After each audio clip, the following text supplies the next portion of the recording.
Bonjour tout le monde, Graziella Ciuto, propagatrice de bien-être pour le couple. Je suis contente de vous retrouver aujourd'hui au travers de ce petit tuto pour vous parler des schémas répétitifs amoureux. Qu'est-ce qui fait que systématiquement on va tout le temps vers la même relation, vers le même type d'homme ou le même type de femme? C'est un thème qu'on a abordé lors d'une de mes émissions Graziella sans détour ni tabou avec Géraldine Prévost et j'avais envie de vous en faire un petit résumé. Vous en avez marre de tomber tout le temps sur des salauds et des salopes?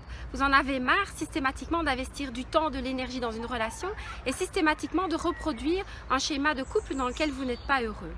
Si c'est votre cas, alors ce tuto il est vraiment fait pour vous. Tout d'abord, la première chose, c'est cette prise de conscience. À partir du moment où on prend conscience qu'effectivement on a eu 1, 2, 3, 4, 5, voire plus de relations qui sont systématiquement les mêmes, dans lesquelles je ne suis pas heureux, ça vaut la peine de se poser, de s'arrêter et de prendre le temps lorsqu'on est seul, d'analyser ce qui s'est passé. Souvent je dis prenez une feuille, listez de chaque côté, d'un côté ce qui vous a plu dans votre relation précédente, ce qu'elle vous a apporté de bien, et d'un autre côté ce qui vous a apporté du mal, du tort, ce qui vous a détruit. Lorsque vous avez cette liste de critères, ça vous donnera la possibilité, lorsque vous allez aller à une nouvelle rencontre d'un homme ou d'une femme, vous allez pouvoir avoir en tête cette liste de critères. Et dès que vous êtes attentif à ce que dit l'autre ou à ce qu'il renvoie et qu'il représente effectivement ces critères négatifs, alors je vous invite à ne même pas rentrer dans la relation. Comment est-ce qu'on fait aujourd'hui pour rencontrer quelqu'un? Aujourd'hui, on vit dans une société de consommation où c'est tout rapide tout le temps.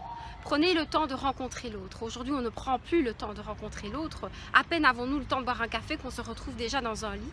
Avant, effectivement, de passer dans de l'échange de relations sexuelles, ce qui est important, c'est d'entendre l'autre, c'est de voir comment il est, comment il parle de ses ex ou de son ex, comment il vous regarde, quelles sont les petites attentions qu'il vous apporte et comment il parle de vous et de ce que vous lui apportez. Ça, c'est la première chose.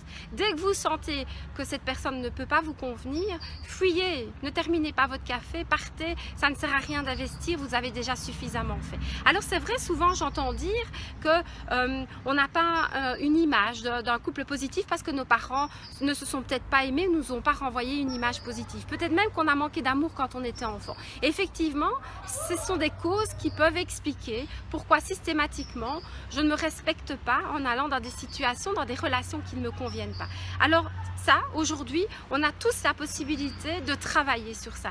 Il y a des thérapeutes, il y a des conseils, il y a des coachs qui peuvent vous aider vraiment à travailler sur votre confiance en vous, sur le fait d'apprendre à vous aimer. Comment voulez-vous que quelqu'un vous aime dans votre couple si vous êtes vous-même incapable de vous aimer?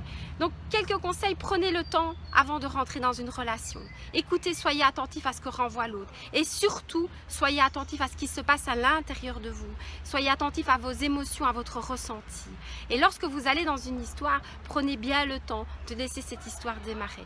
Prenez le temps de travailler votre estime de vous, votre confiance en vous et surtout le respect que vous avez pour vous. Tout cela, ce sont des petites choses qui vont vous permettre effectivement d'éviter de retomber dans des schémas répétitifs. Et lorsqu'on commence une relation et qu'on sent dès le départ que ça ne va pas, même si c'est difficile, même si on a la peur de se retrouver seul, il vaut mieux arrêter de souffrir et limiter les dégâts. Ça, c'était quelques petits conseils. Je vous invite à vous abonner à ma chaîne YouTube pour retrouver effectivement des tutos sur d'autres thématiques. Je vous embrasse, à très vite.